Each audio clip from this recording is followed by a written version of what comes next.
Meus irmãos, vamos abrir a palavra do Senhor no livro de Esdras, capítulo 9. Estamos fazendo exposição sequenciada deste livro de Esdras. Vamos considerar hoje o capítulo 9, um capítulo solene, um capítulo difícil em muitos sentidos. Nos confronta, nos exorta duramente contra o pecado. Pedimos que o Senhor nos dê coragem e tremor diante da palavra dele. Vamos assim então ouvir a leitura da santa palavra do Senhor no livro de Esdras, capítulo 9. Diz assim a palavra do Senhor: Acabadas, pois, estas coisas, vieram ter comigo os príncipes, dizendo: o povo de Israel, e os sacerdotes, e os levitas, não se separaram dos povos de outras terras com as suas abominações, isto é, dos cananeus, dos heteus, dos ferezeus, dos jebuseus, dos amonitas, dos moabitas, dos egípcios e dos amorreus. Pois tomaram das suas filhas para si e para seus filhos. E assim se misturou a linhagem santa com os povos dessas terras. E até os príncipes e magistrados foram os primeiros nesta transgressão. Ouvindo eu tal coisa, rasguei as minhas vestes e o meu manto, e arranquei os cabelos da cabeça e da barba, e me assentei atônito. Então se juntaram a mim todos os que tremiam das palavras do Deus de Israel, por causa da transgressão dos do cativeiro. Porém eu permaneci assentado, atônito, até o sacrifício da tarde. Na hora do sacrifício da tarde, levantei-me da minha humilhação, com as vestes e o manto já rasgados, me pus de joelhos, estendi as mãos para o Senhor meu Deus e disse: meu Deus, estou confuso e envergonhado para levantar a ti a face. Meu Deus, porque as nossas iniquidades se multiplicaram sobre a nossa cabeça e a nossa culpa cresceu até aos céus. Desde os dias de nossos pais até hoje estamos em grande culpa.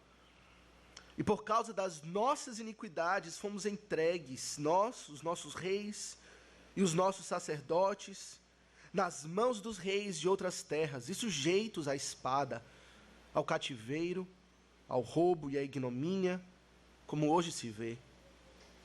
Agora, por breve momento, se nos manifestou a graça da parte do Senhor, nosso Deus, para nos deixar alguns que escapem, e para dar-nos estabilidade no seu santo lugar, para nos alumiar os olhos, ó Deus nosso, e para nos dar um pouco de vida na nossa servidão, porque somos servos. Porém, na nossa servidão não nos desamparou o nosso Deus, antes estendeu sobre nós a sua misericórdia, e achamos favor perante os reis da Pérsia, para nos reviver, para levantar a casa do nosso Deus, para restaurar as suas ruínas, e para que nos desse um muro de segurança em Judá e em Jerusalém. Agora, ó nosso Deus, que diremos depois disto? Pois deixamos os teus mandamentos, que ordenaste por intermédio dos teus servos, os profetas, dizendo: a terra em que entrais para possuir é terra imunda, pela imundícia dos seus povos, pelas abominações com que na sua corrupção a encheram de uma extremidade a outra. Por isso não dareis as vossas filhas a seus filhos, e as suas filhas não tomareis para os vossos filhos, e jamais procurareis a paz e o bem desses povos, para que sejais fortes, e comais o melhor da terra, e a deixeis por herança a vossos filhos para sempre. Depois de tudo que nos tem sucedido, por causa das nossas más obras, e da nossa grande culpa. E vendo ainda que tu, ó nosso Deus, nos tem castigado menos do que merecem as nossas iniquidades, e ainda nos deste este restante que escapou, tornaremos a violar os teus mandamentos e aparentar-nos com os povos destas abominações? Não te indignarias tu assim contra nós, até de todo nos consumires, até não haver restante nem alguém que escapasse? Ah, Senhor, Deus de Israel, justo és, pois somos os restantes que escaparam, como hoje se vê. Eis que estamos diante de ti na nossa culpa, porque ninguém há que possa estar na tua presença por causa disto. Amém. Senhor, abençoe a leitura da sua santa palavra. Vamos mais uma vez baixar as nossas cabeças e invocar o seu nome.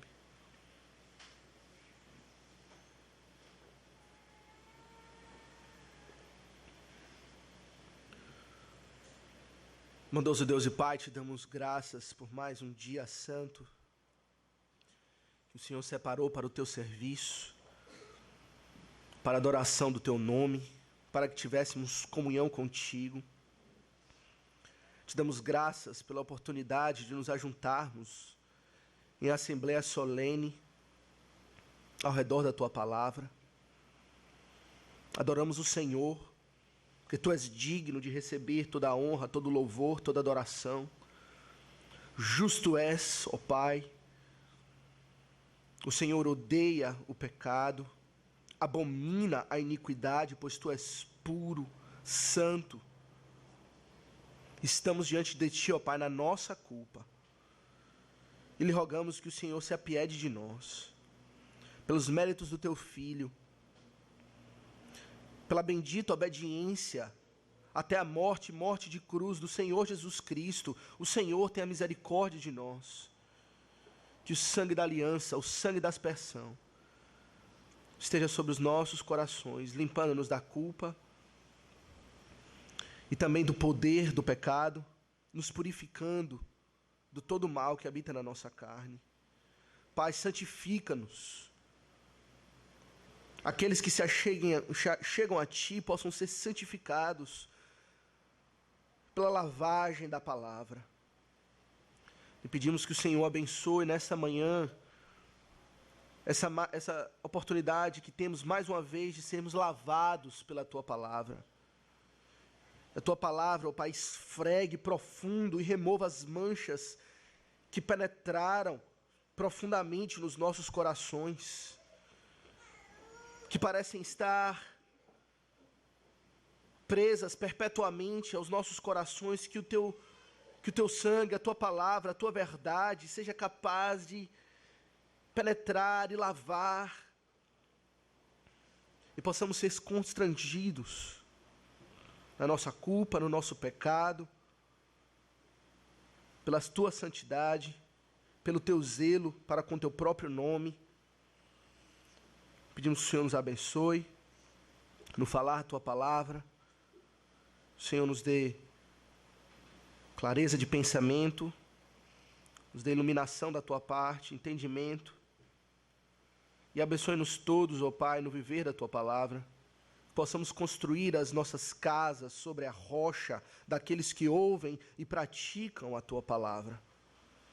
E assim estarmos prontos para os dias das grandes tormentas que hão de vir sobre nós, especialmente o dia do grande juízo, onde o Senhor virá sobre as nuvens para fazer a separação do joio e do trigo. Fica conosco, ó Pai, lhe suplicamos assim, em o nome de Jesus. Amém. Meus irmãos, estamos fazendo exposição em sequência do livro de Esdras. E o livro de Esdras conta a história do retorno do povo de Israel do cativeiro. Foi um tempo de disciplina, onde o povo estava exilado da sua terra, por ordem do próprio Deus, para discipliná-los por conta do seu pecado, da idolatria com que se envolveram, desprezaram a salvação do Senhor. E esse tempo acabou. O tempo de disciplina, os 70 anos se cumpriram. E o Senhor lembrou-se do seu povo e restaurou o seu povo. E ele fez isso em etapas. No início do livro de Esdras, ele trouxe uma primeira leva do povo de Israel voltando do cativeiro e reconstruiu o altar, reconstruiu o templo. E passou muitos anos se passaram, décadas até, e agora o Senhor manda uma nova leva de volta do cativeiro para a terra de Israel. É aqui, nessa segunda leva, que Esdras entra em cena na história desse livro. Vimos no capítulo anterior que Esdras era um escriba versado na lei do Senhor. E ele tinha um objetivo ao voltar do cativeiro, que era ensinar a lei do Senhor. O povo necessitava, o povo que tinha retornado, necessitava de aprofundar aquela reforma, aquela restauração, para que a restauração fosse completa. Uma restauração verdadeiramente espiritual, de quebrantamento do coração, de retorno à comunhão com o Senhor, sobretudo por meio central do sacrifício que aponta para o Senhor Jesus Cristo. Então Esdras estava voltando com esta missão, animado, encorajado, empolgado, para ensinar a palavra. Ele era um homem zeloso. Vimos no capítulo 7 e 8 que ele era um homem íntegro, que ele buscava a lei do Senhor para conhecê-la e estudar como todo bom escriba, mas que ele também tinha disposto o seu coração, não só para estudar e compreender, mas para viver e para cumprir. E ele foi íntegro em tudo. Porém, quando ele chega em Jerusalém, empolgado, animado, ele é confrontado com más notícias. No verso 1 e no verso 2, lemos que o Senhor tinha para ele uma tarefa diferente do que ele esperava. Ele esperava animar o povo, encorajar, mas ele teve que lidar com um problema muito sério, do pecado do povo que havia voltado do cativeiro. É mais ou menos como um trabalho, às vezes, que planejamos de restauração nas nossas casas. Talvez você pense em reformar a sua cozinha. E você chama um pedreiro para poder trocar as pastilhas e fazer uma decoração. E chega aquele trabalhador, e ao começar a trabalhar, ele cava mais fundo, e ele se depara com problemas estruturais muito sérios. A infiltração por toda parte, ferrugem, coisas estão apodrecendo, e ele não pode simplesmente tapar tudo, botar a pastilha por cima, o azulejo ou o que for, e ignorar o que está ali. Havia um problema sério, que ele precisava tratar, profundo, que precisava ser resolvido.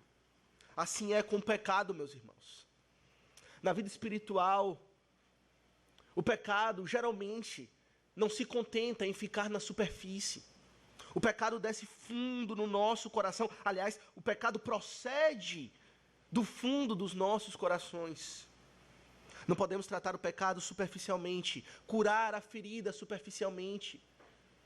Esdras poderia ter ouvido essas más notícias e falar: vamos lidar com isso depois, eu vim com um objetivo, vou cumprir a minha tarefa. Não, ele precisava tratar da ferida. Como Adão, que tentou tratar do problema apenas cobrindo a sua vergonha, o seu pecado com folhinhas de figueira. Esdras não podia ignorar o problema. Essa solução patética de cobrir o problema com soluções superficiais não resiste ao escrutínio de Deus, que vê os corações, que vê a profundeza do que habita em nós, que vê a nossa essência. E nesse capítulo, é isso que lidamos. Esdras aqui, como representante do Senhor, de certa forma, um tipo do Senhor Jesus Cristo no seu ofício de profeta e de sacerdote também, intercedendo pelo povo, trata da necessidade profunda espiritual do povo, necessidade essa de quebrantamento pelo pecado. E a primeira coisa que vemos então, aqui nos versos 1 e 2, é o pecado sendo revelado a Esdras. E o pecado é que o povo de Israel, que voltou do cativeiro, não se separou dos povos de outras terras e das suas abominações. O povo se envolveu em casamentos, em negócios, certamente, em relações íntimas, de jugo desigual, com as nações de outras, com outras nações, com povos que adoravam outros deuses. A situação era tão terrível que diz-nos o texto, no final do verso 2, que os príncipes e magistrados foram os primeiros nessa transgressão. Aqueles que devem incentivar o povo pelo exemplo de piedade, que devem ser cativantes num viver piedoso e assim influenciar o povo a viver para a glória de Deus, foram os primeiros a se enamorar, a se empolgar, a se encantar com as ofertas do mundo, daqueles que deveriam estar distantes. O problema era o problema do casamento misto. E sabemos que o problema do casamento misto não é um problema étnico, não é um problema racial. Não era o fato dessas mulheres ou homens que se misturaram a Israel serem de uma outra linhagem biológica. Existem exemplos na Bíblia de homens piedosos que tinham mulheres de outras nações. Moisés, por exemplo, era casado com Zípora. Salmão era casado com Raabe, Boaz, a Ruth, a Moabita. Elas tinham outra descendência, uma outra etnia. Mas o problema não era a raça, o problema era, poderíamos dizer, a identidade espiritual. O problema era o problema da idolatria. O casamento misto era a junção de duas identidades completamente distintas. Uma, a identidade do Deus Todo-Poderoso, santo, puro e bom. Outra, a identidade das trevas, do maligno, mal, corrupto e ímpio. E o problema é que nessa junção há o perigo real de um puxar o outro. Geralmente do ímpio, trazer o idólatra, ou trazer o piedoso para o caminho da idolatria e da perversidade. E assim o Senhor, ao levar o povo para a terra de Canaã, advertiu claramente contra o pecado desse tipo de mistura. Se os irmãos abrirem comigo, por exemplo, em Deuteronômios, capítulo 7, vemos a advertência dada por meio de Moisés ao povo. Deuteronômios, capítulo 7, a partir do verso 1, diz assim: quando o Senhor teu Deus te introduzir na terra, a qual passas a possuir, e tiver lançado muitas nações de diante de ti, os heteus, os girgazeus, os amorreus, os cananeus, e os ferezeus, e os heveus, e os jebuseus, 7 nações mais numerosas e mais poderosas do que tu, e o Senhor teu Deus as tiver dado diante de ti para as ferir, totalmente as destruirás, não farás com elas aliança, nem terás piedade delas, nem contrairás matrimônio com os filhos dessas nações. Não darás tuas filhas a seus filhos, nem tomarás suas filhas para teus filhos. Eis a razão agora, ele acrescenta, pois elas fariam desviar teus filhos de mim, para que servissem a outros deuses. E a ira do Senhor se acenderia contra vós outros, e depressa vos destruiria. Porém assim lhes fareis, derribareis os teus altares, quebrareis as tuas colunas, cortareis os teus postes ídolos, e queimareis as suas imagens de escultura, porque tu és povo santo ao Senhor, teu Deus. O Senhor teu Deus te escolheu, para que ele fosses o seu povo próprio, e todos os povos que há sobre a terra. A advertência era clara. O que eles precisavam fazer era muito claro. E as consequências também igualmente claras e transparentes. Eles fariam o povo santo do Senhor, separado, redimido, para ter comunhão com o Criador, para se apartar dele, para abandoná-lo. O fato do povo se corromper nessa questão, então, significa que eles estavam a ruir os fundamentos espirituais da nação, que haveria de se corromper. Não era um pecado individual, não era um pecado de consequências superficiais. Aliás, não existe pecado de consequências superficiais, porém não era um pecado simples. Era um pecado de consequências sérias, era um risco muito grande que eles estavam correndo. Abraçar os ídolos, abandonar o Senhor. Meus irmãos, esse mesmo perigo está hoje aqui, na nossa geração. Sempre esteve o perigo de corromper a vida espiritual, de corromper a fé, por meio de compromissos, por meio de concessões, de alianças que não devem existir. Por meio de uma junção, de uma mistura entre o povo santo e aquilo que é imundo, como lemos nessa passagem. Na nossa geração, esse espírito de corrupção age poderosamente, de forma assustadora. A nossa época é marcada por uma infidelidade a Deus e desobediência à sua palavra, de forma disseminada em todas as áreas da vida. E se quisermos compreender a profundidade do problema, precisamos compreender como esse tipo de concessão é maligna e uma ameaça à fé. Provavelmente todos já ouvimos argumentos do tipo: nós precisamos nos envolver com o mundo para poder influenciar o mundo. Não podemos viver isolados, precisamos estar envolvidos com o mundo para redimir a cultura para Cristo.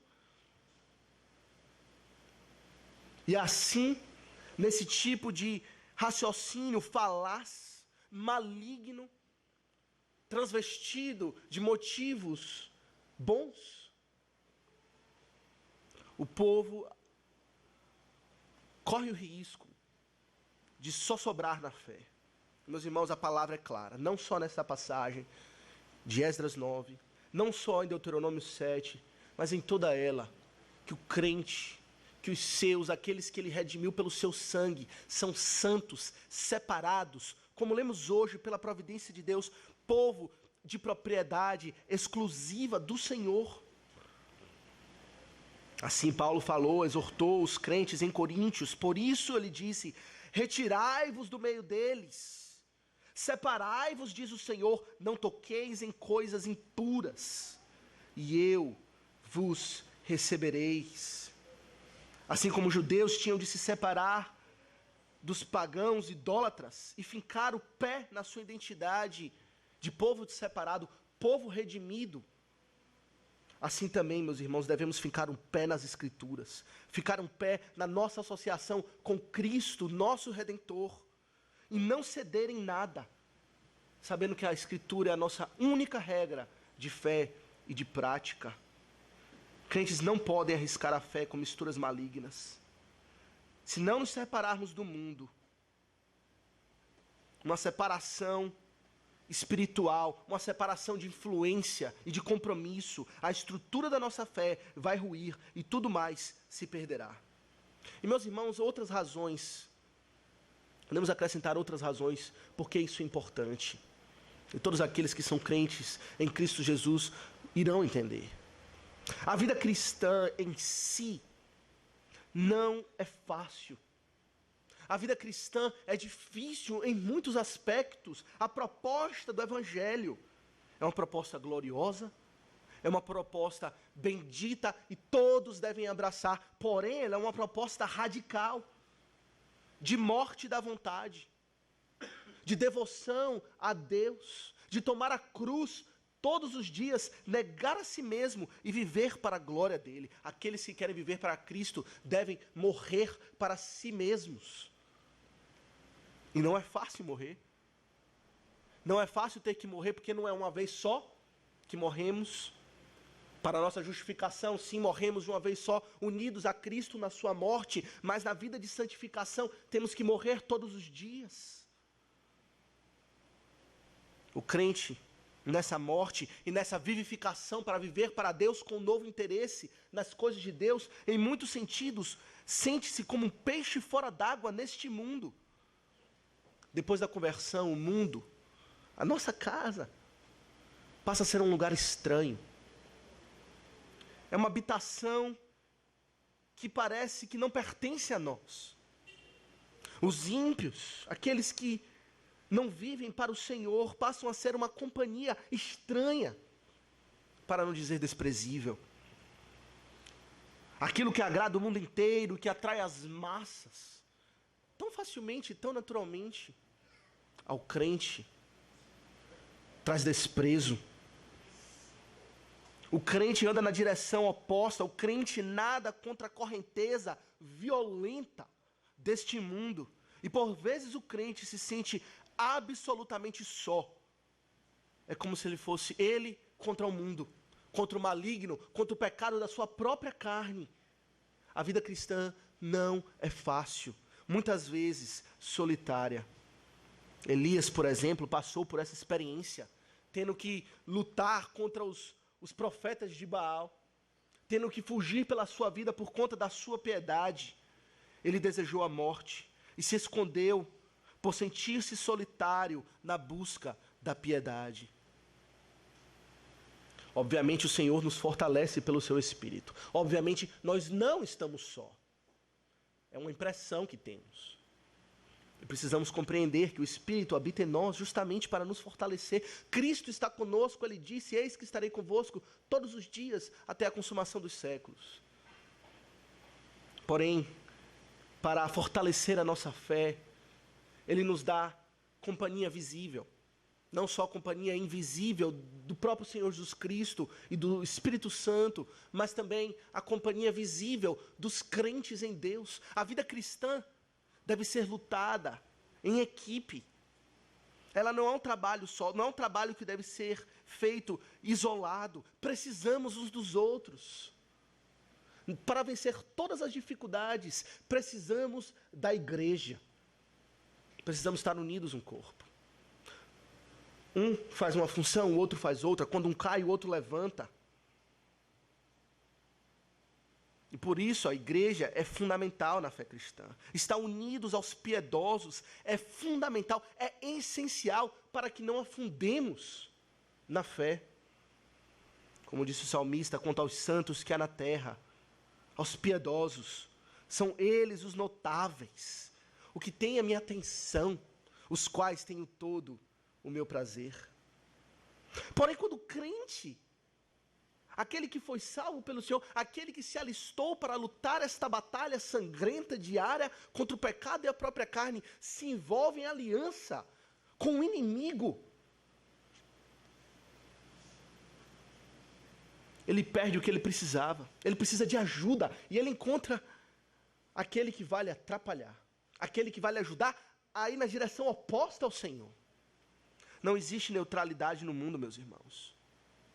Não existe aqueles que estão num ponto neutro, que não adoram a Deus, mas também não adoram aos ídolos, que não vão atrapalhar a fé. Não existe. Ou são crentes no Senhor Jesus Cristo, e um mais fortes e um mais fracos, porém todos crentes, e assim juntos marcham para Jerusalém celestial.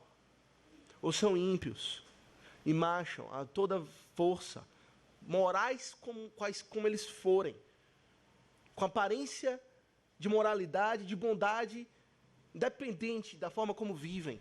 Se desprezam a Cristo, servem ao maligno. E o que todo crente precisa é cercar-se de companhia piedosa, porém o tolo, o simples, que não tem juízo, vai e se envolve com incrédulos.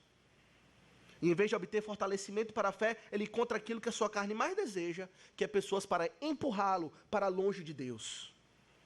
O livro de Provérbios fala o seguinte, com respeito ao adultério, mas se aplica muito bem a essa situação. Provérbios 6, 32 diz o seguinte: o que adultera com uma mulher está fora de si, é louco. Só mesmo quem quer arruinar-se é que pratica tal coisa. Só mesmo quem quer casar mal a si mesmo, quem quer ver a sua própria ruína, a sua própria decadência e falência, é quem se envolve no adultério. É a mesma coisa. Envolvimentos impróprios com os ímpios vão trazer a ruína da fé do crente. Você compreende, meu irmão, a gravidade do jugo desigual? a gravidade do envolvimento impróprio com o ímpio. Em casamento, sim, todos compreendemos isso, mas além disso, na sociedade também, sociedades empresariais, amizades de cumplicidade, companheirismo, que envolvem um jugo. A ideia do jugo desigual é uma figura muito ilustrativa, que explica bem esse tipo de envolvimento que é proibido. O jugo é aquela ferramenta que é posta sobre o pescoço de dois animais de cargo, de trabalho, de modo que eles estão presos um ao outro, eles têm que trabalhar juntos. Se um dá um solavanco para um lado, o outro sente o solavanco, sente a influência das decisões do outro animal e, de certa forma, é puxado para esse lado. Se o outro puxa para o outro lado, o outro vai também. Eles estão presos num relacionamento de influência. Assim é qualquer relacionamento de influência que nós podemos nos envolver. Esse tipo de influência, seja de casamento, seja de namoro, seja de sociedade empresarial, amizade de companheirismo. Podemos ter amizade com descrentes, e devemos ter, para influenciar, para pregar a Cristo, ser luz no mundo. O Senhor Jesus disse, não os peço que os tire do mundo, mas que os livres do mal. Porém, amizade de companheirismo é ter um jugo no nosso pescoço. Assim como adultério é ruína. Você quer naufragar na fé? Seu objetivo é naufragar na fé? Se esse for, vá adiante. E se faça companheiro de ímpios, sente-se na roda dos escarnecedores. E o seu fim é certo. Provérbios também dá uma outra instrução importante para nós, no capítulo 12, verso 26, diz o seguinte: o justo serve de guia para o seu companheiro, mas o caminho dos perversos os faz errar. O justo serve de guia para o seu companheiro, contagia para viver no caminho da retidão, encoraja a viver justamente. Mas o caminho dos perversos, daqueles que aborrecem a Deus e ao Senhor Jesus Cristo e desprezam o evangelho da graça, os faz errar. Quer naufragar na fé? Faça-se companheiro de perversos. A verdade é que muitos de nós estão brincando nessa área. Muitos de nós estão enredados nesse tipo de envolvimento e prestes a perecer. Alguns efetivamente já pereceram por meio desse tipo de envolvimento. Alguns já foram. Outros ainda estão aqui, porém sendo negligentes, na iminência de perecer. É um pecado sério. Traz comprometimentos na vida espiritual. É isso que eu preciso que os irmãos entendam. Esse não é um envolvimento superficial. Ela penetra nos fundamentos do coração. Rui a estrutura. Corrói tudo que há por trás. É uma infiltração poderosa. Esse tipo de relacionamento. E a seriedade do problema é visto nessa passagem, em segundo lugar, pela reação de Esdras, quando ele ouviu que o povo tinha se envolvido nesse tipo de pecado. Verso 3 até o verso 5 mostra a postura de Esdras, como ele reagiu quando ele ouviu que o povo havia se envolvido com mulheres e homens de outras nações, idólatras. Esdras rasgou as suas vestes, arrancou os cabelos da cabeça e da sua barba, e sentou-se atônito. Verso 4 diz que outros que tremiam da palavra de Deus, que têm temor ao Senhor e respeito para com sua palavra, se ajuntaram a ele. Nesse luto, nessa postura de sofrimento e de profunda humilhação, de quebrantamento pelo pecado. Esdras permaneceu nessa postura até a hora do sacrifício vespertino, até o final da tarde. Então Esdras se levantou, caiu de joelhos, levantou as suas mãos a Deus e orou. Meus irmãos, tudo isso é uma demonstração de profunda dor, profunda humilhação, sofrimento, angústia de alma pelo pecado, porque ele compreendia a gravidade do que havia sido cometido. É como se alguém tivesse morrido, meus irmãos. Era a dor de um homem que perdeu um ente querido. Veja que Jó, por exemplo, quando recebeu a notícia da morte dos seus filhos, ele reagiu igual a Esdras. Em Jó, capítulo 1, verso 20, nós lemos assim: então Jó se levantou, rasgou o seu manto, rapou a cabeça, lançou-se em terra e adorou.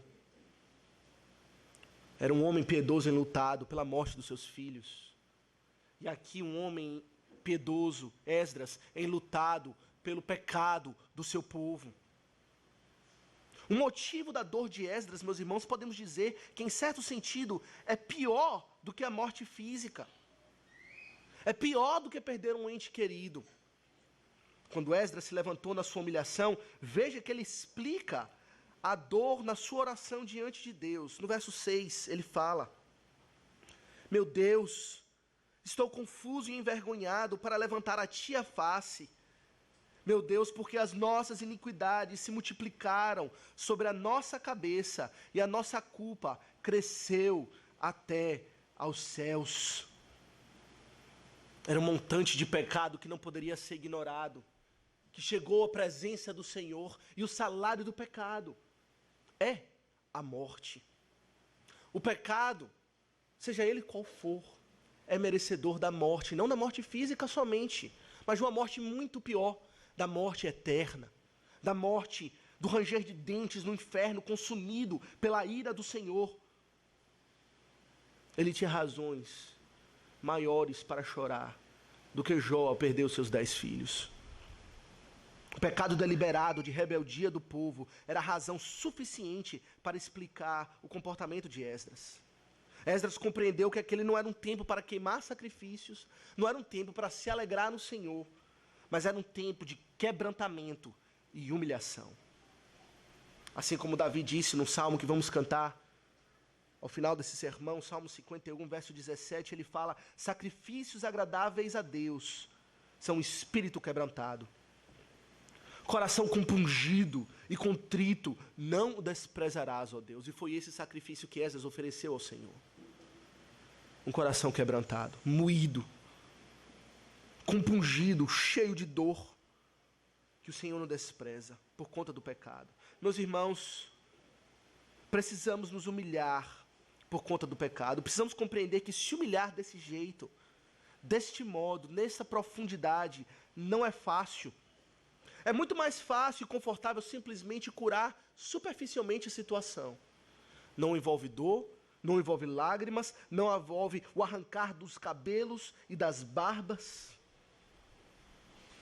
Dói expor a ferida, dói expor a podridão, é inconveniente, traz constrangimento, traz vergonha, e portanto precisamos, eu diria, por isso, nós desejamos evitar esse tipo de humilhação.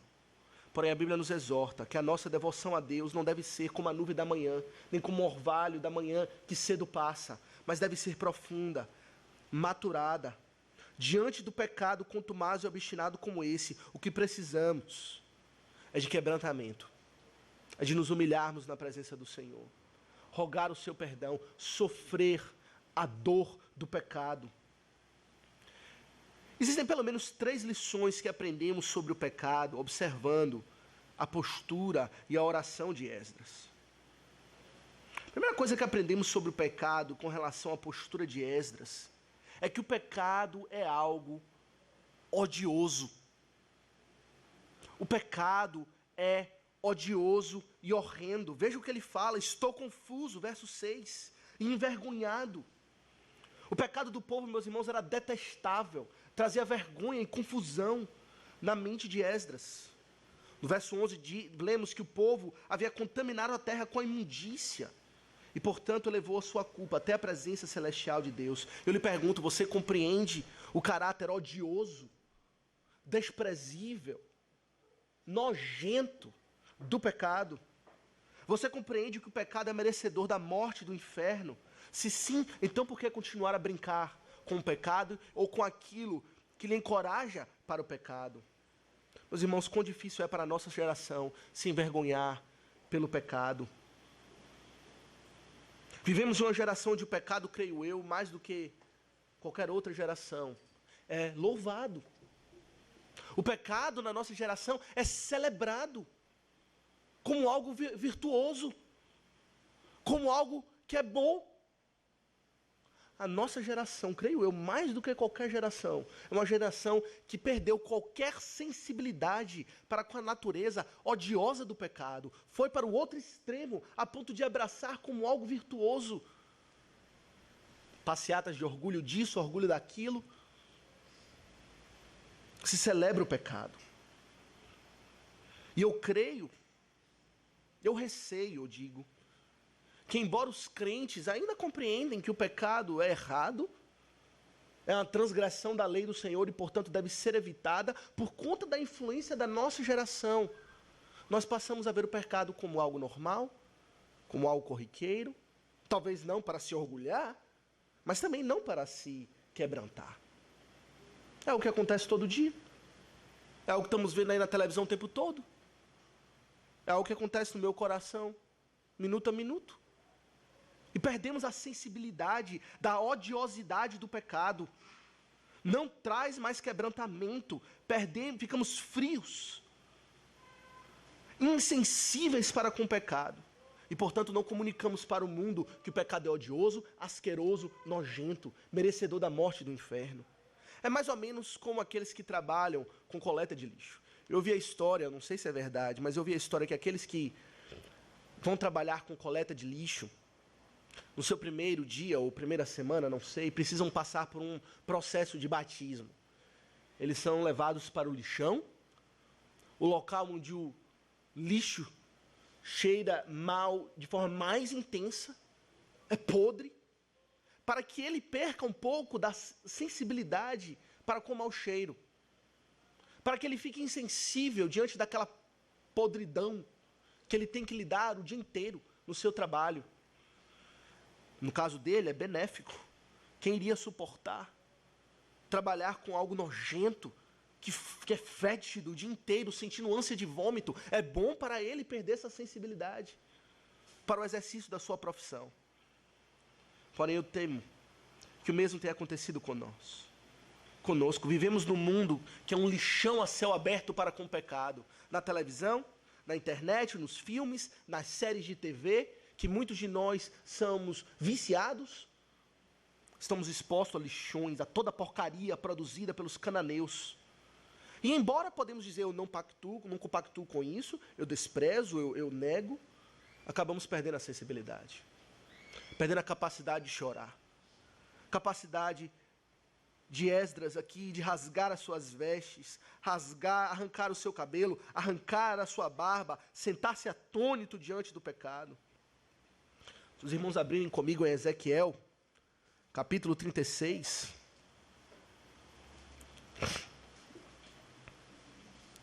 Ezequiel, capítulo 36, nós vamos ver que o processo de conversão, de novo nascimento,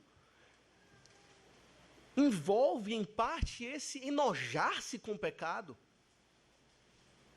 No capítulo 36, nós temos uma descrição bela do novo nascimento, onde o Senhor arranca o coração de pedra, dá um novo coração de carne para o Senhor. E no verso 31, ele diz o seguinte: então, aqueles que estão passando por esse processo de conversão, vos lembrareis dos vossos maus caminhos e dos vossos feitos que não foram bons.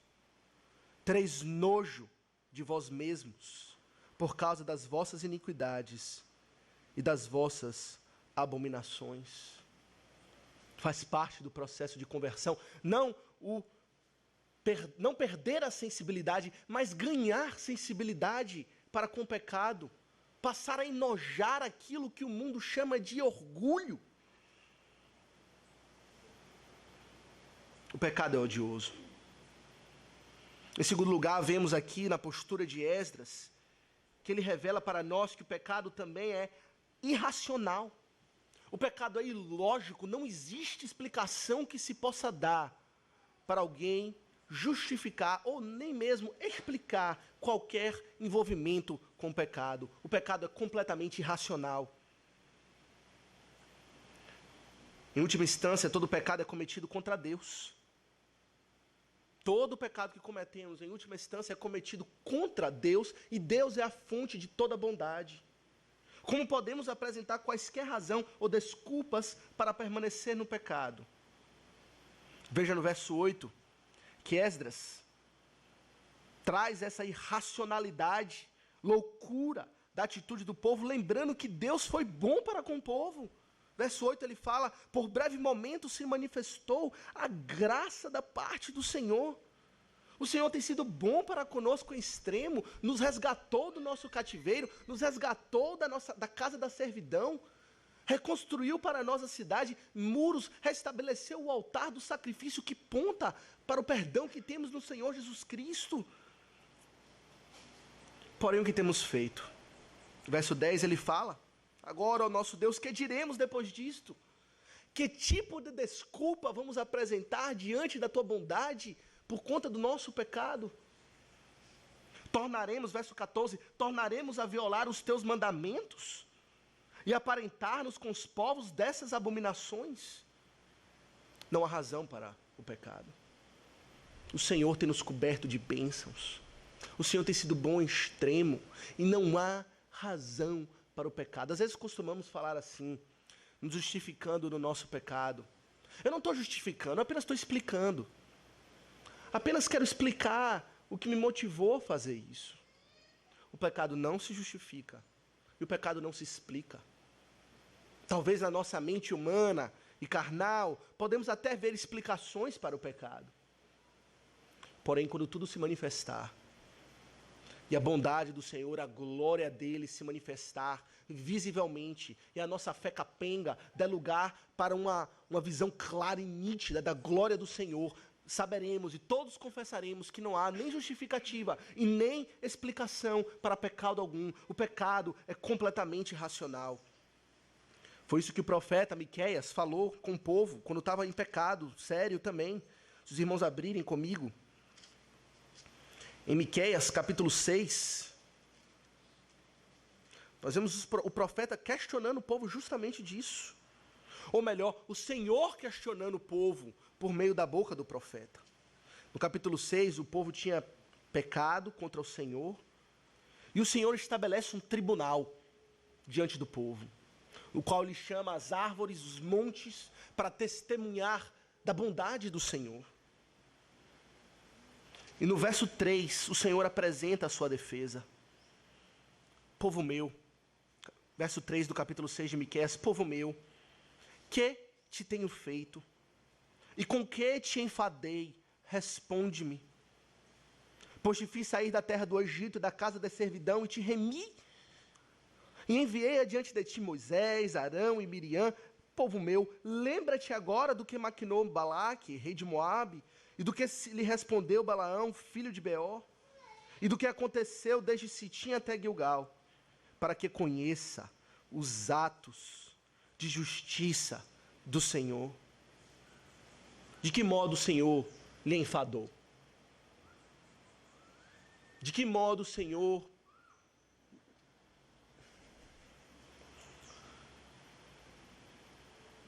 já trouxe enfado à sua vida?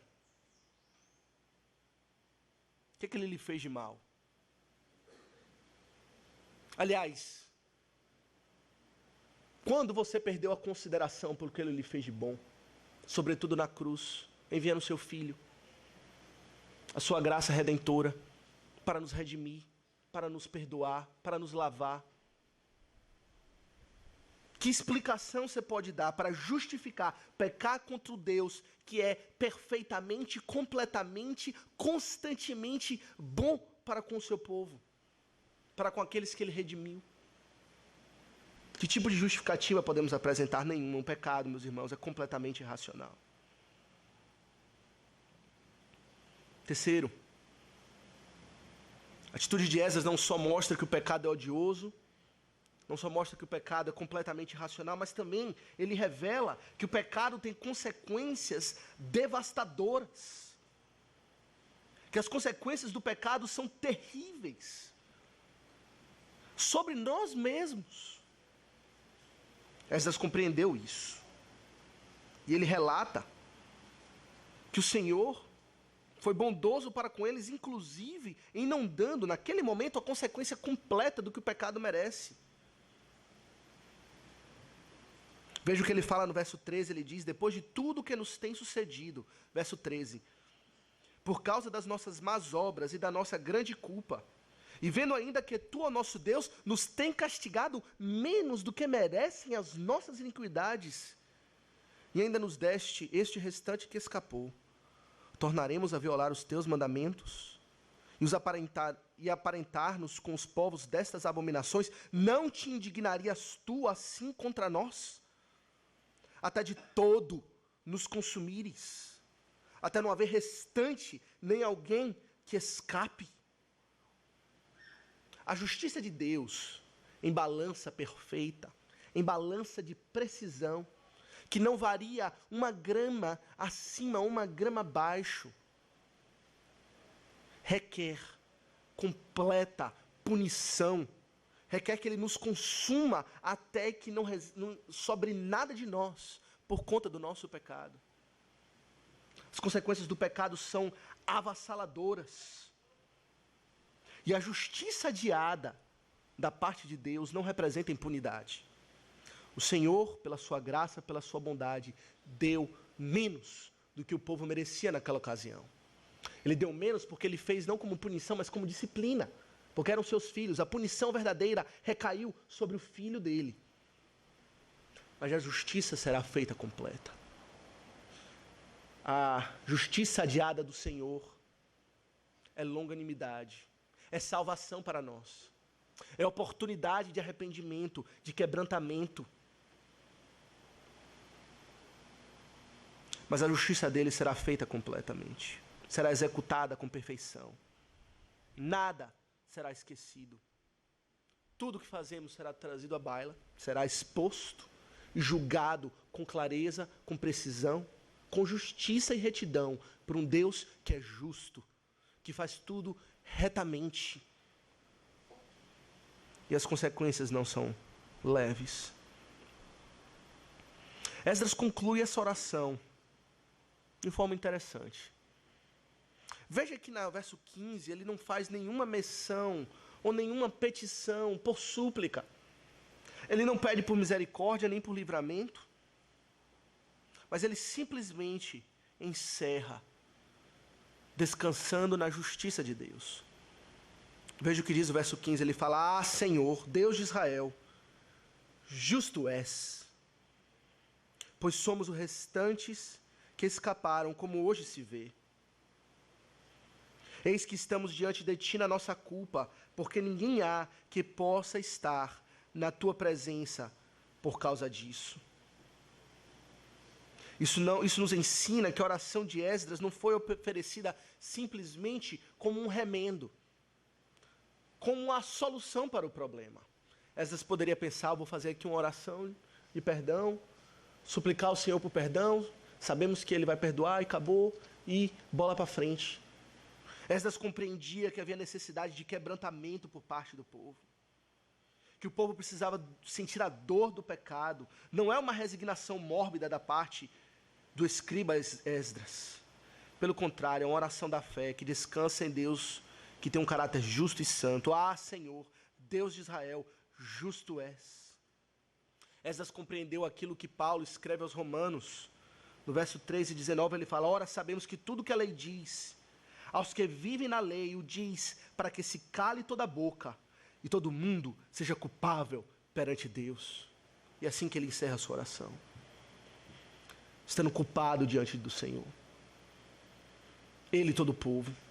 Não há palavras de desculpas, não há panos quentes, há uma percepção clara da odiosidade do pecado e da justiça de Deus. Uma postura de humilhação, de quebrantamento, que devemos ter para com o pecado, que devemos ter para com Deus, olhando para Ele, descansando, ou ter uma visão clara de que Ele é justo. E podemos dizer, meus irmãos, em conclusão, Que em última instância, a oração de Esdras é um clamor pelo Calvário. A conclusão da oração de Esdras no verso 15, clama, suplica, grita para que o Calvário venha, que é a perfeita expressão da justiça de Deus. É no Calvário que tudo aquilo que é nojento, tudo aquilo que é odioso e horrendo foi depositado nos lombos do Senhor Jesus Cristo. Aliás, ele se fez pecado por nós. Pecadores são declarados justos com base nos méritos de Cristo. A justiça é aplacada, é cumprida em sua perfeição, em toda a sua rigidez, por conta de Cristo, da cruz do Calvário. Esdras claramente estava quebrantado por conta do pecado. Porém, Cristo foi quebrado por conta do pecado. Ele não meramente se quebrantou, ele se quebrou, ele se feriu, ele foi quebrado, moído pelas nossas transgressões. O castigo que nos traz a paz estava sobre ele. Somente em Cristo, pecadores podem dar um passo além de Esdras e rogar por misericórdia. Só em Cristo há harmonia perfeita entre a justiça e o perdão, entre a justiça e a misericórdia. Como lemos nos Salmos, em Cristo, sabemos, a justiça e a paz se beijaram, encontraram comunhão e harmonia. A justiça não achou nada para guerrear diante da cruz do Calvário e descansou em paz. Paz com Deus, porque a inimizade foi desfeita. Paz uns com os outros, porque não temos mais motivos para nos guerrear. Somos todos culpados diante de Deus e devemos viver em amor. Paz com nós mesmos, com a nossa consciência que foi lavada com o sangue de Cristo. Em Cristo temos perfeita justiça. Você já clamou pelo sangue? O pecado é constrangedor. É difícil falar do pecado, não gostamos de falar. Não é um assunto preferido, agradável. Ninguém quer arrancar cabelo, rasgar veste, se cobrir de pano de saco de cinza. Porém, essa é a realidade. Esse é o fato que não podemos tapar os olhos e negar. Mas a boa nova, o que nos faz ficar atrás desse púlpito, é que há um Cristo que pode lidar com todo esse mal do pecado. Há um Salvador que pode pegar tudo isso que é horrendo e fazer que seja belo. Nos dar óleo de alegria, vestes de louvor ao invés de espírito angustiado. Aqueles que têm toda a razão para morrer por conta do pecado, Ele concede vida, alegria. Você já clamou pelo sangue? Não adianta se esconder. Talvez você se esconda diante de nós, abaixe a sua cabeça, finja que você não está aqui, finja que você não ouviu isso, finja que não é com você, que é com outra pessoa. Porém, o fato existe. É melhor levantar a cabeça, é melhor olhar, saber, é comigo, e correr para a cruz, correr para Cristo, e ter um descanso real, verdadeiro, do seu pecado. Nele podemos ser lavados. Que o Senhor nos conceda fé nele. Quebrantamento pelo pecado, a realidade horrenda do pecado, e descanso, paz, alegria na cruz do Calvário. Que o Senhor tenha misericórdia de nós. Vamos orar. Bendito Deus e bondoso Pai, te damos graças pela Tua palavra, que não esconde a realidade,